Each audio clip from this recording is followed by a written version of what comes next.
Ukiangalia kwa quality ya wachezaji wa Berkane na Simba, nani ambaye ana nafasi kubwa sana ya kupata ubingwa katika mashindano haya ya finali ya kombe la shirikisho?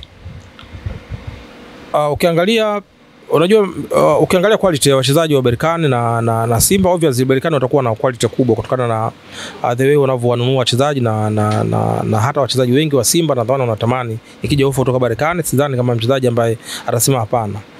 Lakini katika mchezo wa mpira wa miguu hasa finali ni mchezo wa timing. Unajua mpira sasa hivi wanafanya mchezo wa mbinu sana.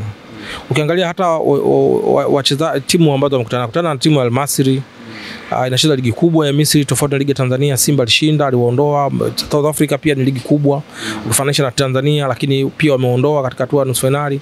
Kwa hiyo mchezo wa mpira wa miguu wakati mwingine ni mbinu za mwalimu na the way anavyo plan. Kwa hiyo Berkane wanaanza kuwa na wachezaji wenye high profile, na ukiangalia msimu uliopita pia walicheza finali hii, waliondolewa na walifungwa na Zamalek, lakini bado Simba anaweza kupata nafasi akashinda, kwa sababu kinachotakiwa ni mbinu na unamkabili vipi mpinzani wako. Na hapa tulipofikia, Simba hajafika kwa bahati mbaya, amefika kwa jitihada. Naona kama hata mchezo wa jana the way alivyopambana mpaka kufika finali. Berkane nao pia hawajafika kwa bahati mbaya. Mchezo wa nusu finali, mchezo wa kwanza alishinda magoli 4, mchezo wa pili licha kufungwa, lakini wao walikuwa na advantage ya magoli mengi. Kwa hiyo finali mara nyingi inakuwa haina mwenyewe. Pamoja utaangalia prediction, watu watatoa nafasi kwa timu fulani na ina nafasi kubwa.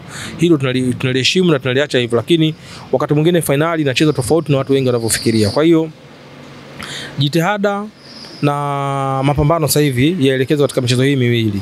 Na michezo miwili michezo ya timing. Kwa mchezo wa kwanza na wa pili. Kuna mchezo mmoja inabidi ucheze karata zako vizuri ili mchezo wa pili uweze ukakurahisishia kazi.